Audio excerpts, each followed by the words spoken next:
आज मैं आप लोगों के लिए महाभारत की कुछ ऐसी कहानियाँ बताऊंगा जो शायद आप लोगों के लिए ना पता हो, लेकिन चलिए आज बता देता हूँ। नहीं पता होंगे कोई बात नहीं।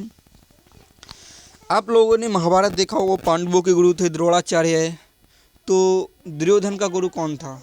दुर्योधन एक राक्षस था, ऐसा मान के चल लीजिए, अधर्म का साथी था। तो दुर्योधन का गुरु कौन था, क्या आप लोगों के लिए पता है? नहीं पता तो चलिए बताता हूँ।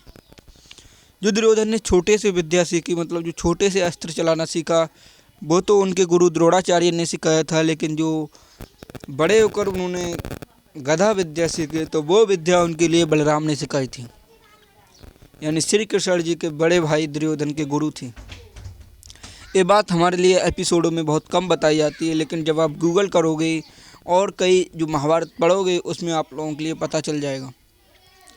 दुर्योधन ने उनसे कहा भी था कि जब मुझे आपकी आवश्यकता पड़े युद्ध में, तब आप मेरी सहायता करोगे। उन्होंने कहा था, हाँ मैं आपकी सहायता करूंगा जब आपके लिए युद्ध में मेरी आवश्यकता पड़ेगी तब।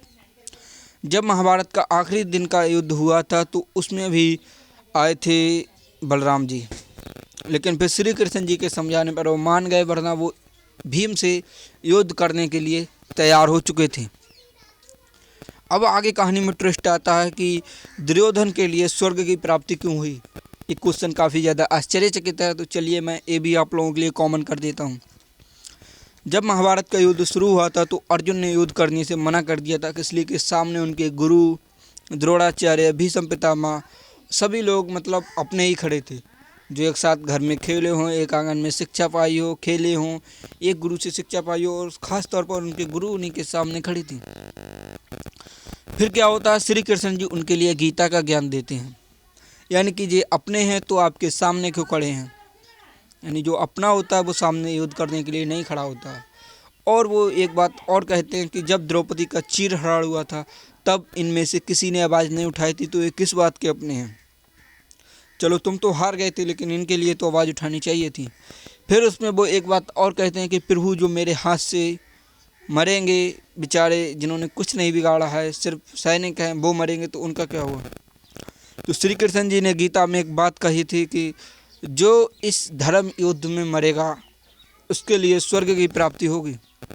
अब वो चाहे कोई भी हो, लेकिन स्वर्ग मिलेगा, चाहे धर्म की ओर से लड़ता हो या अधर्म की ओर से लड़ता हो, उसके लिए स्वर्ग प्राप्त होगा। तो इसी कारण दुर्योधन के लिए स्वर्ग की प्राप्ति हुई। लेकिन महाभारत के एक ऐसा भी योद्धा था जो शरीर सहित स्वर्गलोक के लिए गया था, उसका नाम आप लोग बताना। लेकिन आप लोगों के लिए नहीं पता होगा, मुझे पता है कि आप कहीं कर्ण कहोगे, कहीं अर्जुन कहोगे, लेकिन वो जो योद्धा था जो शरीर सहित गया था उसका नाम था धर्मराज। हाँ, वही धर्मराज जो धर्म के नाम से ही उनका नाम आता है, यानी वो बहुत बड़े धर्माज्ञ थे। वो धर्म के विरुद्ध एक भी कार्य नहीं किया करते थे, यानी माना जाता है उनके जो रथ के पहिए थे वो जमीन पर नहीं चलते थे, धर्म की वजह से हवा में उड़कर चलते थे। अब जब महाभारत का युद्ध खत्म होता है तो उसके बाद अश्वत्थामा, आपने नाम सुना होगा, उनके लिए श्री कृष्ण जी श्राप दे देते हैं, यानी जाओ तो मृत्यु के लिए दर दर भटकोगे, लेकिन आजीवन आपकी मृत्यु नहीं होगी। और आज वही अश्वत्थामा शायद भटक भी रहे हमारे कलयुग में। उन्होंने बता दिया था कि जिस चीज़ का हमें ज्ञान नहीं होता उस पर हमें लेक्चर नहीं देना चाहिए, और उसे वही कारण हुआ था अश्वत्थामा के साथ। यानी अश्वत्थामा ब्रह्मास्त्र चलाना तो जानते थे, लेकिन उसे वापस करना नहीं जानते थे, और इससे उन पर एक बहुत बड़ा पाप हो जाता है। लेकिन श्री कृष्ण जी उसको रोक तो लेते हैं, फिर उसके बाद श्राप दे देते हैं। उनके जो मस्तक में मणि होती है उसके लिए भी निकाल लेते हैं।